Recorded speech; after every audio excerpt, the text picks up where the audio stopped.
हरि ओम गुरुदेव, हरि ओम साईराम, जय विठलानंद, ओम श्री విఠలానంద గురవే నమః. మనం మన గురుదేవుడు రచించిన శ్రీ సమర్థ రామదాస విజయం గ్రంథం పారాయణం చేసుకుంటూ వెళ్తున్నాం. ఈరోజు కూడా మనం పారాయణానికి ముందు ఓంకారం, ఆ తర్వాత దివ్య మంత్రాలు కూడా చెప్పుకుందాం. ఓ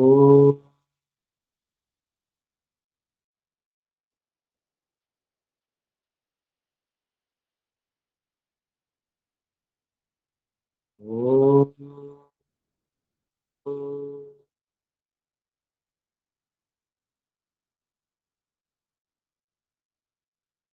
ఓ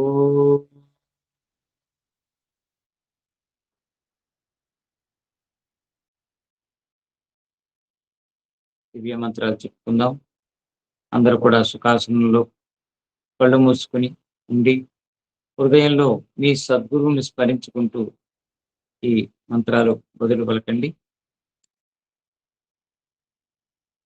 ఓం శ్రీ గాయత్రి మాత్రే నమః. श्री गायत्री मात्रे नमः। ओम श्री माता पिता गुरुदेवताय नमः. ओम श्री माता पिता गुरुदेवताय नमः। ओम साई श्री साई जय जय साई. ओम साई श्री साई जय जय साई। ओम श्री साई नाथाय नमः. ओम श्री साई नाथाय नमः। ओम राम दत्तात्रेयाय नमः. ओम त्रां दत्तात्रेयाय नमः। ओम ऐं सरस्वत्यै नमः. ओम ऐं सरस्वत्यै नमः। ओम क्रीं कालिकायै नमः. ओम क्रीं कालिकायै नमः। ओम तुम दुर्गायै नमः. ओम धुं दुर्गायै नमः। ओम श्रीं श्री महालक्ष्मी नमः. ओम श्रीं श्री महालक्ष्मै नमः। हरिः ओम साईराम. हरिः ओम साईराम। ओम सिद्धक्रिया बाबाजी नमः. ओम ओम सिद्धक्रिया बाबाजी नमः। ओम श्री राम जय जय राम. श्री राम जय जय राम। ओम नमो भगवते वासुदेवाय. ओम नमो भगवते वासुदेवाय। ओम नमो भगवते श्रीरमणाय. ओम नमो भगवते श्रीरमणाय। నమో భగవతే శ్రీ విఠలానందాయ. ఓం నమో భగవతే శ్రీ విఠలానందాయ. ఓం నమో భగవతే శ్రీ వేదానందాయ.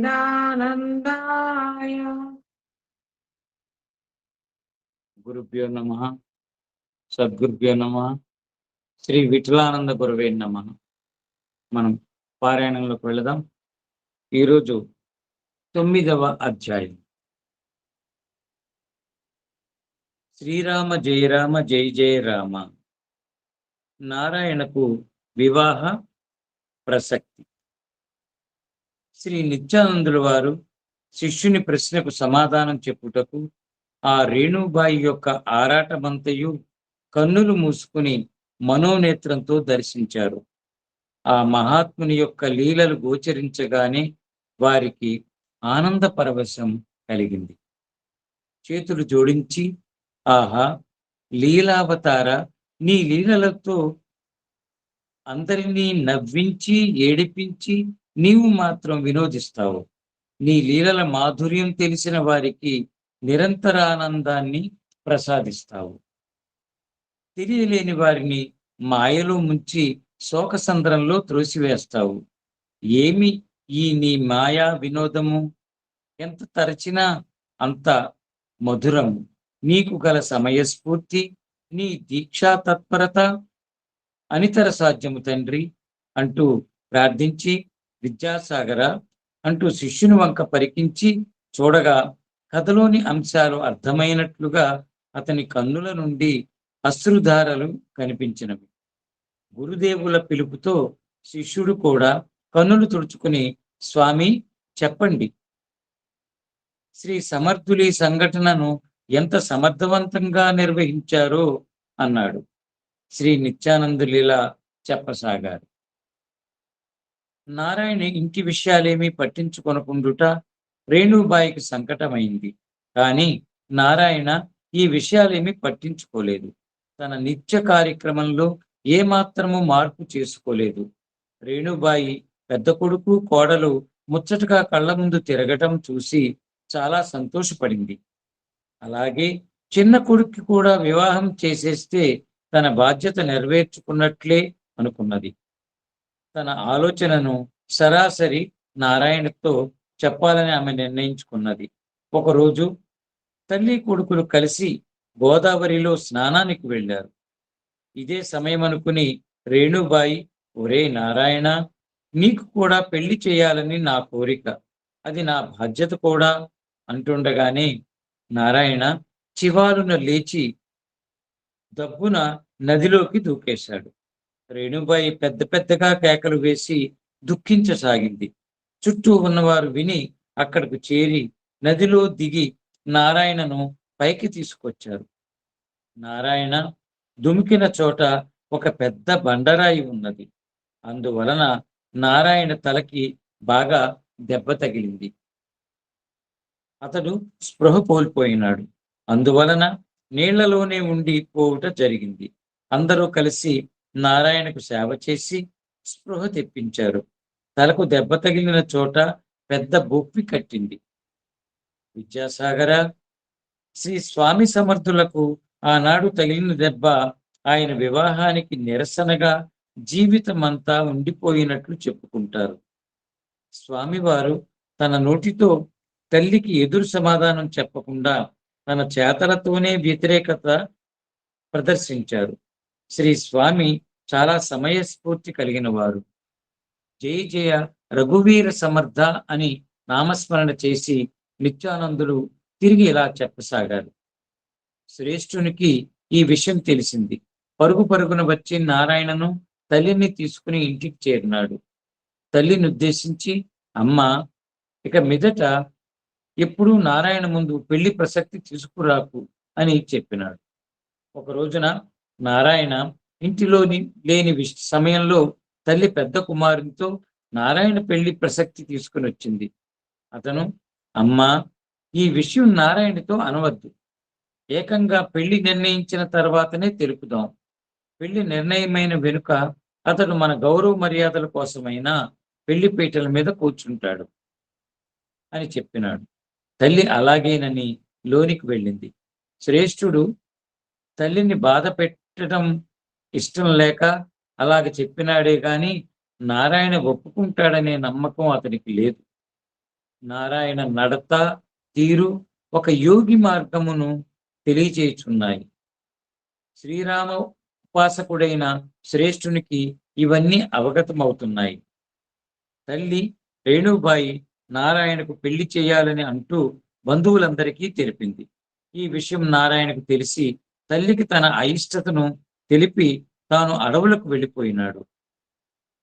శ్రేష్ఠుడు తల్లి బాధ చూడలేక తమ్ముని కొరకు సమీప అడవులన్నీ గాలించాడు. చివరకు నారాయణను కలిసి బ్రతిమాలి అనేక నీతులు బోధించి బుజ్జగించి ఇంటికి తీసుకుని వచ్చాడు. తల్లికి నారాయణ ఈ విధంగా వివాహంనకు విముఖుడు కావటం చాలా బాధ కలిగింది. శ్రేష్ఠుడు ఇలాగున ఆలోచించాడు.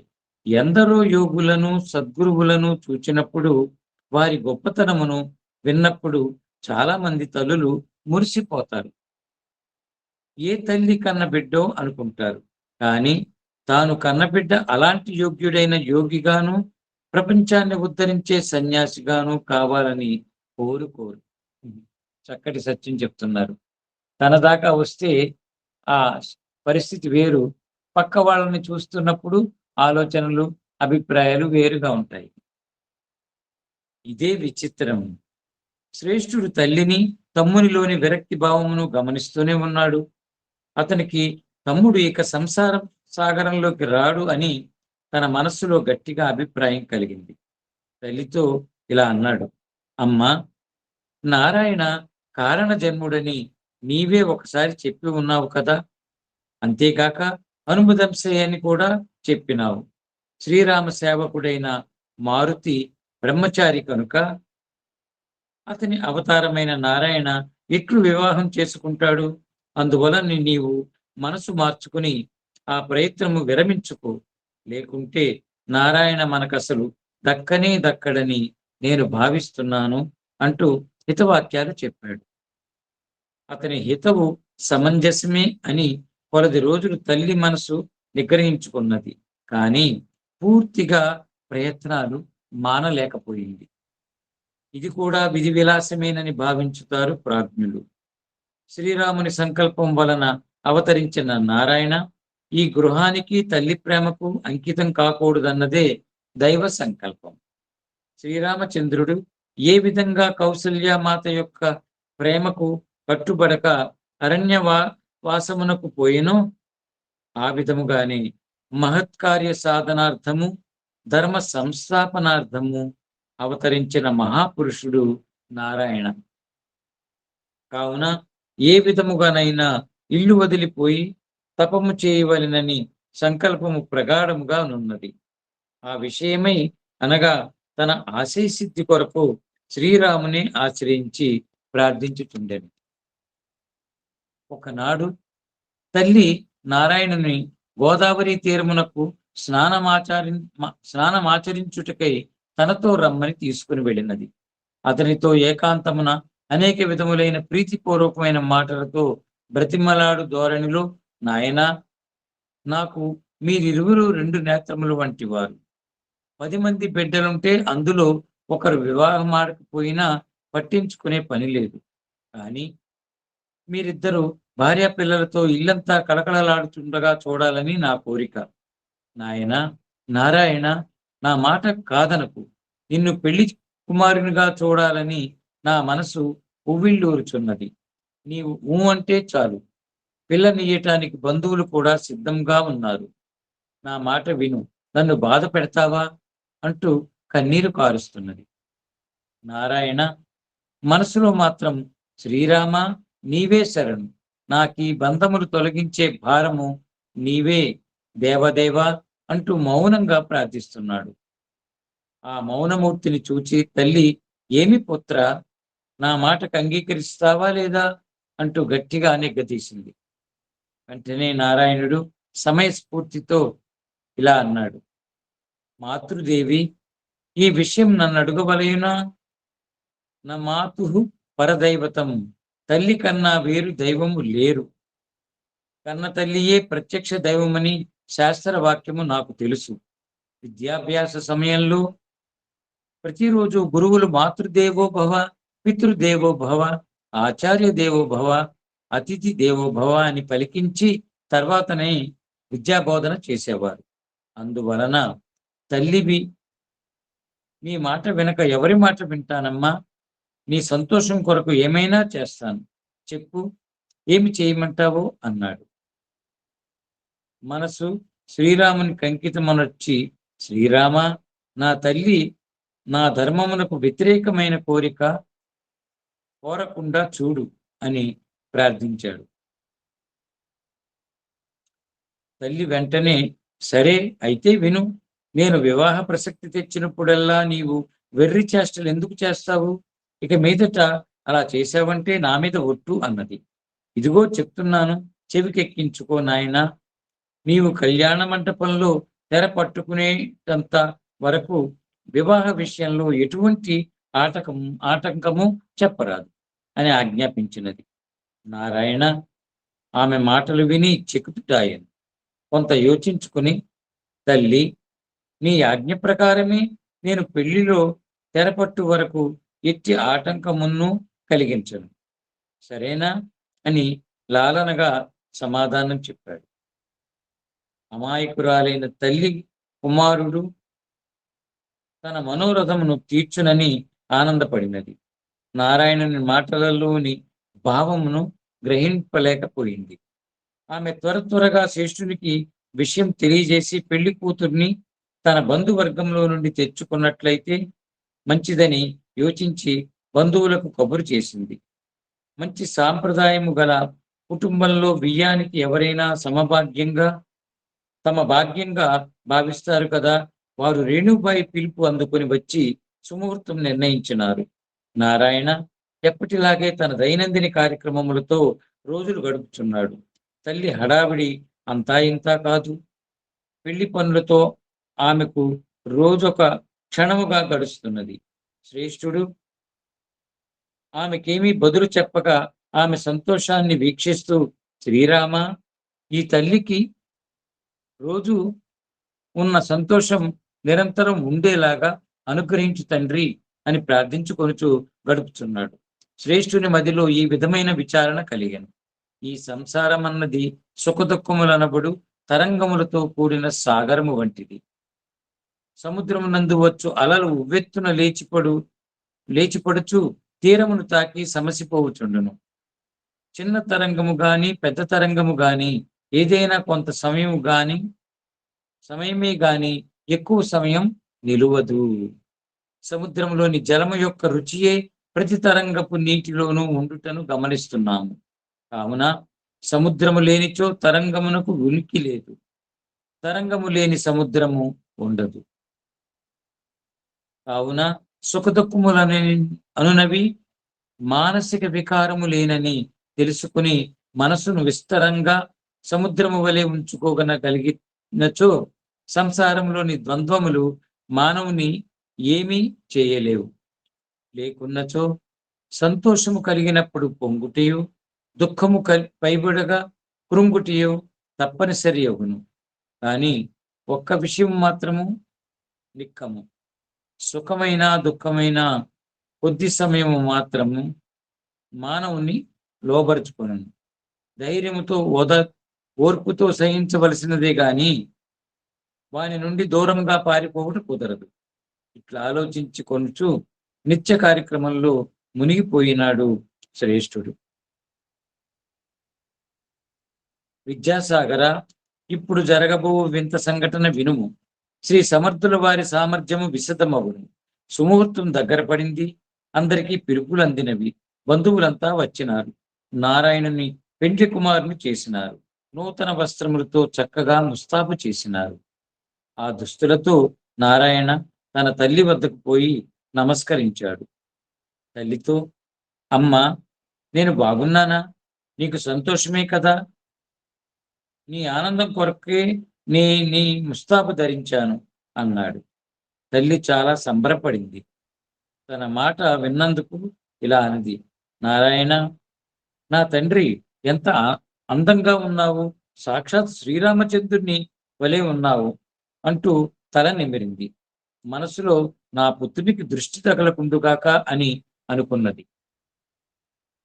తర్వాత అంశం, నారాయణ ఇల్లు విడిచు నిర్ణయం. ఆ సాయంకాలం శ్రేష్ఠుడి దంపతులు బంధు సమూహంతోనూ గ్రామస్తులతోనూ వరుని తీసుకుని వధువు గృహమునకు బయలుదేరినారు. నారాయణుడు వారితో బయలుదేరుచు ఇల్లు విడిచే తన సంకల్పం నెరవేరబోతున్నందుకు ఆనందంతో అందరితో కలిసి సంబరంగా కన్యాదాత గృహమునకు చేరుటకు సిద్ధమైనాడు. తల్లి ఆనందమునకు అవధులు లేవు. బంధువులందరూ నారాయణ చిన్ననాటి అల్లరి చేష్టలు, తరువాత స్థితిని, విద్యా పాఠములను చెప్పుకొనుచు ప్రయాణం సాగించారు. పెండ్లి కుమారుని ఊరేగింపు వధువు గ్రామం సమీపించగానే వధువు తరపు వారు ఎదురు వచ్చి స్వాగత సత్కారములు చేసి వారిని వసతి గృహమునకు తీసుకుని పోయి ఆదరించినారు. తెల్లవార్లు వివాహ మండపం అంతా వైభవంగా అలంకరించారు.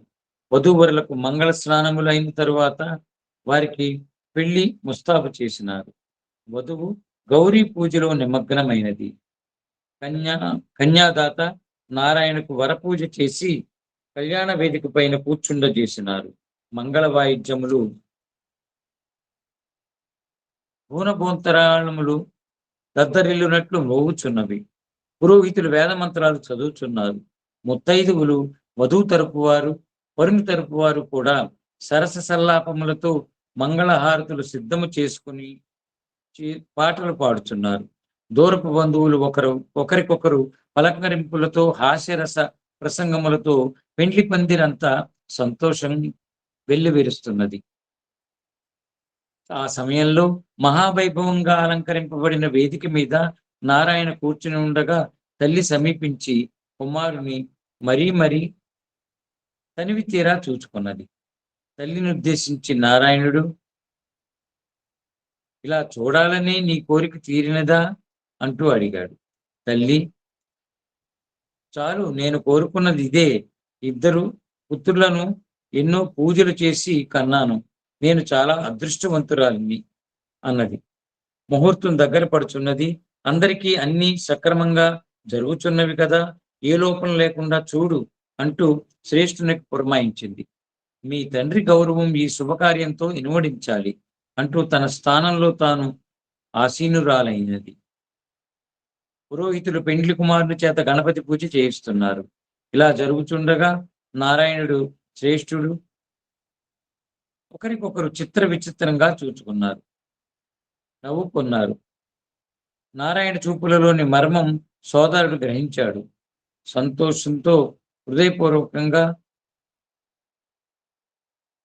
హృదయపూర్తిగా ఆశీర్వదించి సమయం కొరకు ఎదురు చూస్తున్న నారాయణ వంక చూడనట్లు వేరేదో పనిలో నిమగ్నమైనాడు. నారాయణ పలాయనం. పెళ్లి తంతు నడిపించే పురోహితుడు పెళ్లి కొడుకు కనబడకుండా తెర అడ్డుపెట్టి వధువును తీసుకొచ్చి కూర్చుండబెట్టినారు. వేదఘోషలు, పెళ్లి మంత్రాలు, మేళతాళాలు, ఒక్కసారిగా కళ్యాణ మండపం దద్దరిల్లిపోతున్నది. బ్రాహ్మణులు శుభమంగళ సావధాన, సుముహూర్త సావధాన అని అనుచుండగానే నారాయణ లేచి, నేను సావధానంగానే ఉన్నాను శ్రీరామ, ఇదిగో వస్తున్నా అంటూ కట్టుకున్న పెళ్లి దుస్తులు తీసి అక్కడ విసిరేసి కళ్యాణ మంటపం దిగి పొరుగిడిపోయినాడు. తల్లి ఎదురుగా వచ్చి, ఒరే నారాయణ, ఏమిరా ఇది అని అడిగి చేయి పట్టుకుపోయింది. విదిలించుకొని దూరం నుండియే, పెళ్లిలో తెరపట్టు వరకు నన్ను ఎదురు చెప్పవద్దని మాట తీసుకున్నావు. పెళ్లి దుస్తులలో నన్ను చూడాలని కోరావు. నీ కోరిక తీర్చాను, నన్ను అడ్డు పెట్టకు, సెలవు అంటూ మెరుపు తీగవలే త్రుటిలో పరుగెత్తిపోయాడు. పెళ్లి వారిలో ఏదో గొడవ వచ్చినదని కొందరు అనుకున్నారు.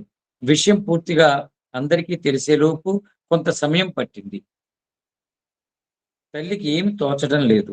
పెద్ద కొడుకుతో చెప్పి వాడెందుకు ఇట్లా చేశాడు,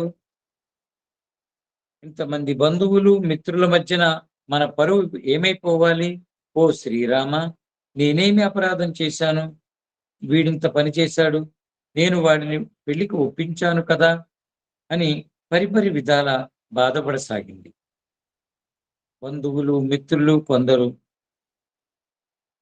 ఊరి నాలుగు వైపులకు పరిగెత్తిపోయినారు. అతన్ని పట్టి తేవడానికి, కానీ అతడు మాయమైనాడు, ఎవరికీ కనిపించలేదు. చివరకు ఘోరంగా విలపిస్తున్న తల్లిని ఓదార్చాడు శ్రేష్ఠుడు. నీవే వానికి ఇష్టము లేకున్నా తల్లివైన అధికారంతో కట్టి పడవేసి పెండ్లికి ఒప్పించెను. నీ కొరకు అతడు ఒప్పుకున్నాడే గాని మొదటి నుండి వద్దనే అన్నాడు కదమ్మా. నీవు ఈ వ్యవహారం తలపెట్టకుండా ఉన్నట్లయితే మరికొంతకాలం మన కళ్ళెదుట ఉండేవాడు. ఇది మనం స్వయం కృతాపరాధమే. కావున ధైర్యము వహించుమని తల్లిని ఊరడించాడు. నిరుత్సాహపూరితమైన ఆ పెండ్లి పందిరిలో శ్రేష్ఠుడు తన సమయస్ఫూర్తిని ప్రదర్శించి పెండ్లి వారిని ఒప్పించి ఆ వధువుకు తగిన మరి యొక్క వరుని అంటే బంధువుని చూపి ఆ కన్యకు వివాహము ఆపకుండా చేయించి అందరి మన్నలను పొందినాడు. బంధువులందరూ సంతోషించినారు. ఒక్క రేణుబాయి మాత్రం శోకతప్తమైన మనస్సుతో ఇంటికి చేరుకుంది. కానీ ఆమె మాత్రం తన చిన్న కుమారుని మరువలేకపోయినది. శ్రేష్ఠుడు, అమ్మ, గురుదేవులైన ఏకనాథ్ మహారాజు వారి సంకల్పము, సూర్య భగవానుని సంకల్పములు నీవెరిగినవే కదా. నీకు ఒక పుత్రుడు వంశోద్ధారకుడు, ఒక పుత్రుడు జగదోద్ధారకుడని వారు పలికినారని ఎన్నియో మార్లు చెప్పితివి కదా అని ఓదార్చినాడు. విధి విలాసం అనుకొని బాధపడేది రేణుబాయి. విద్యాసాగర, సంసార బంధాలు, మమతానురాగ బంధాలు ఎంతో మధురంగా ఉన్నట్లు భావించబడతాయి. కానీ అవే బంధాలు దుఃఖానికి కారణమవుతాయి. ఆ దుఃఖం కలిగినప్పుడైనా వారికి వివేకం కలిగితే ఆ బంధాలు సుఖ కారణాలు కావని తెలుస్తుంది. తెలిసిన తర్వాత కూడా ఎంతో ప్రయత్నం చేతకాని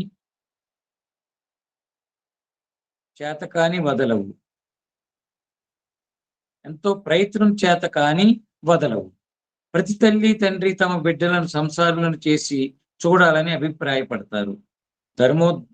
ధర్మోద్ధరణకు సత్పురుషులు జన్మించాలనుకుంటారే తప్ప వారు తమ వంశంలోనే జన్మించాలని, తమ సంతానమే జగదోద్ధారకులు కావాలని కోరరు. ఇదే మమతానుబంధం. ఇటువంటి భావములున్న తల్లి తండ్రులలో మార్పు రావాలి. తమ సంతానం సంఘం కోసం, సమాజం కోసం, దేశం కోసం సేవ చేసేవారుగా ఉండాలని, తమ వంశ కీర్తి ప్రతిష్టలో ఆచంద్రతారార్కం ఉండాలని కోరుకోవాలి. అప్పుడే ఈ జగత్తులో ఉత్తమ పురుషులు ఉద్భవించి ఈ జగత్తును ఉద్ధరణ చేస్తారు. లేనిచో ఈ మాయామయ సంసార మమతానుబంధాలలో చిక్కి దుఃఖముల పాలవుతారు. కావున మనము సద్గురుని చరణార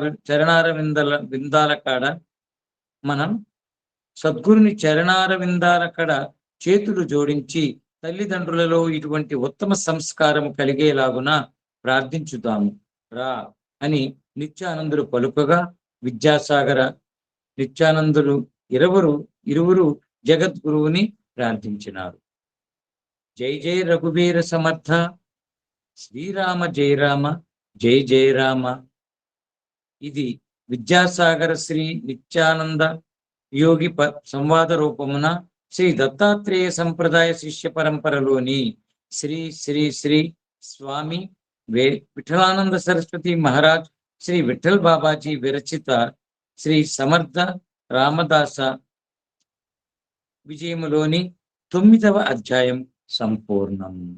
ఓం శాంతి శాంతి శాంతి.